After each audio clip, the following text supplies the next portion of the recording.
Aku bisa ndeleng memedi wiwit aku cilik. Nanging aku isih mamang nalika ndeleng memedi, lan kadhangkala aku ora bisa mbedakake dheweke karo wong urip. Iki crita pengalamanku. Ing mangsa panas taun kapindho SMA, Yumi, anggota saka klub padha ngandika marang aku. Wis preyan musim panas wiwit sesuk, apa sampeyan duwe rencana? Aku ora duwe rencana khusus. Mula Yumi ngajak aku nginep ing omahe. Yumi kandha, aku rumangsa ana memedi ing omahku, apa sampeyan bisa ndeleng? Yumi mung kanca sing ngerti yen aku bisa ndeleng dheweke. Omahe Yumi dumunung ing pagunungan saklawase jam adoh saka kutha, salah sawijining désa ing ngendi legenda klan Heike sing tiba. Aku numpak bis sore dhewean munggah ing dalan gunung sing berliku kanthi cepet. Aku sinau kanggo pisanan yen Yumi numpak bis sekolah menyang sekolah ing dalan iki saben dina. Omah iku jejere candhi, karo kuburan antarane candhi lan omah.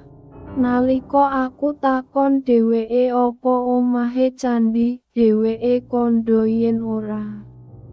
Kita nedha bengi karo wong tuwane lan adine Yumi ing wayah awan. Lan ditampilake ing omah sing wiyar. Iki minangka omah sing rada gedhe lan apik banget kanthi gendhing ubin, lan ing lantai 1 karo sawetara kamar lungguh ana koridor ing njaba omah. Iku mung cukup gedhe sing bakal angel kanggo tetep resik, dheweke ngandika.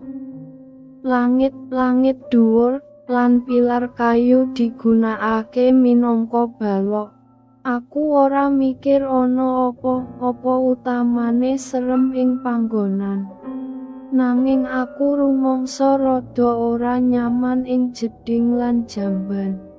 Kaya sing asring kedadeyan ing omah lawas, arwah leluhur kadhangkala manggon ing wilayah banyu.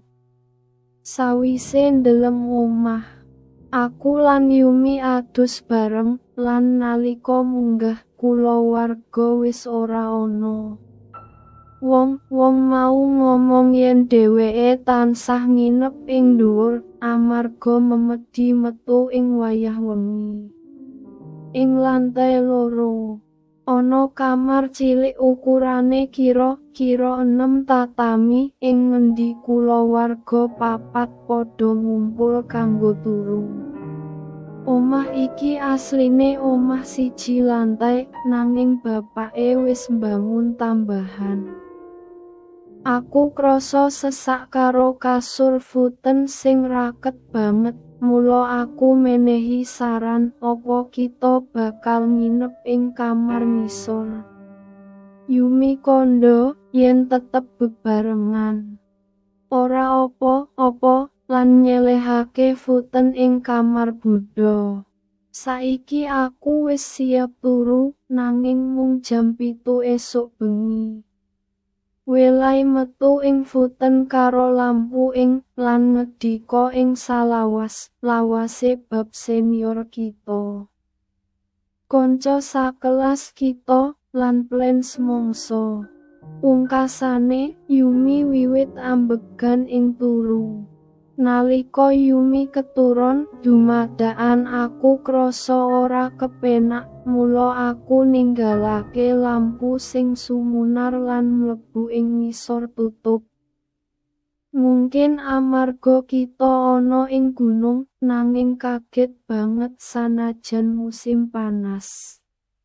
Keprungu swara kriting samar, bok manawa suwarane angin, lan syarafku saya tajem sanajan aku arep turu. Salajengipun, Aku vet koyo arep menyang jeding. Wektu iku aku arep nggugah Yumi. Dumadakan aku krungu swara saka lorong koyo ana sing diseret. Aku metu swara banter ing swara ketok aneh. Yumi, tangi. Yumi langsung buka mripate koyo panik. Lan dheweke ngomong, kamar mandi. Yumi nguripake lampu, buka lawang geser, lan metu menyang lorong petem. Ora ana swara saka sadurunge. Aku mlayu menyang jeding karo ngomong, ngapunten, nuwun, supaya ora medeni dheweke. Nalika aku metu, Yumi menyang kamar mandi karo ngomong, tunggu aku. Banjur, aku krungu nyeret maneh.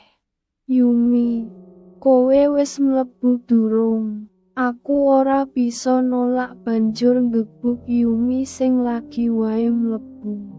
Swara wis ana ing pojok. Banjur, aku mikir, inggih. Aku kudu ndeleng apa iku. Dumadakan kelingan apa sing kudu dak lakoni, aku nyingkirake rasa wediku lan ndelik ing mburi tugu, ngenteni swara nyedaki. Banjur, aku weruh samurai nganggo armos karo sawetara rambute stregli mlaku nyeret saka bebarengan karo wong. Aku nyawang kanthi tliti.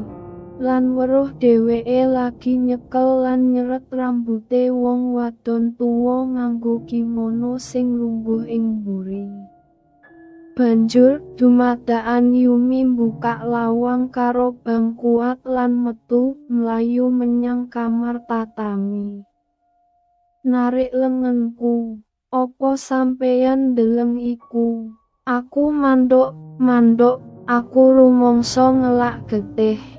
Swara kasebut terus muter, lan pikiranku terus bali menyang adegan kasebut. Kita ora turu maneh lan ngenteni esuk teka, terus ambegan. Bapakne takon aku nalika sarapan, "Oh, sampeyan uga weruh. Apa sampeyan bisa nindakake eksorsisme?" Nanging aku ngandani yen aku mung bisa ndeleng. Aku ora ngerti apa sing kudu ditindakake. Mbok menawa sampeyan kudu ngomong karo candi sebelah. Aku mikir bakal trep yen candi ana ing jejere, lan iku dudu panggonanku. Ing wayah sore, ana biksu teka ing omahe. Dheweke kandha marang aku. Sabenere candi kita iki minangka penjaga kuburan kanggo kulawarga iki, lan sawise iku dadi candi desa biyen. Aku banjur nyritakake lelakon kang dak deleng mau bengi mau, banjur nimbali kuil kepala sekte kanggo nganakake upacara pengetan gedhe, lan mbangun tugu watu sing ora bakal cocok karo desa kasebut.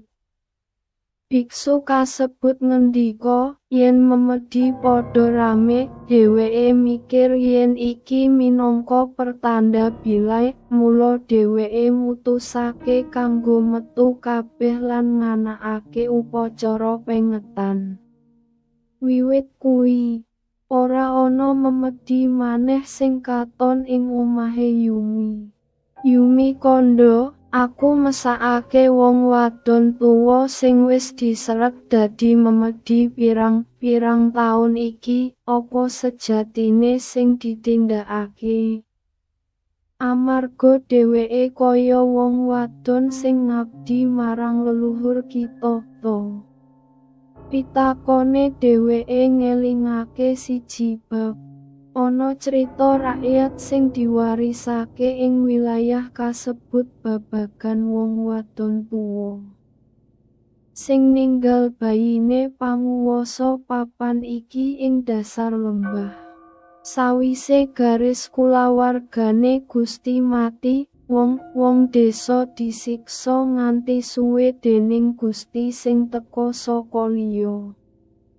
Kacarita wong wadon tuwa iku adine Gusti kang asale saka liya. Aku ora bisa nahan gegirisi karo pungkasane wong sing nandhang dendam.